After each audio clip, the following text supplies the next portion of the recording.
দুনিয়ার নেশা যাকে পেয়ে গেছে তার নেক আমল কমে গেছে। তিনি বলছেন দুনিয়া সাপের মতো, টাচ করতে মনে হবে খুব সফট নরম, সাপ কিন্তু খুব নরম সফট, কিন্তু এর মোহে মানুষ ঢুকে গেলে এর বিষাক্ত ছোবলে মানুষ গ্রাস হয়ে যায়, টিকতে পারবে।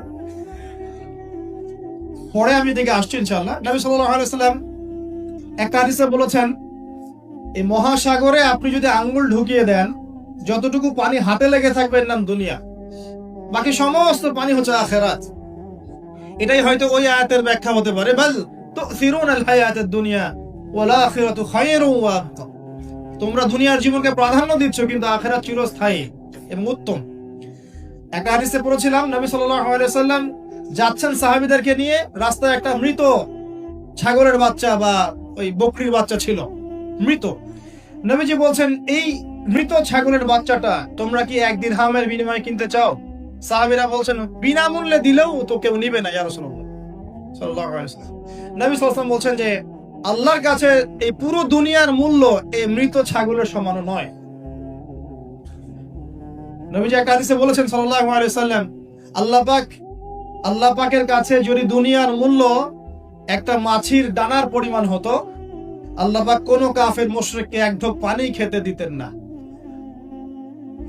তো দেখুন ভাইরা, এই আহদে আলাস্তুর কথা বলছিলাম, তখন আল্লাহ রাব্বুল আলামিন আদম সন্তানদেরকে জিজ্ঞাসা করেছিলেন যে আলাস্তু বিরাব্বিকুম, আমি কি তোমাদের রব নই? কি বলেছিলেন?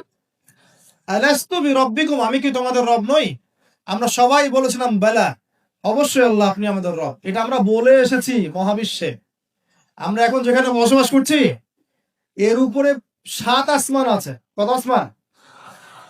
7 আসমান মানে 7 মহাবিশ্ব আছে।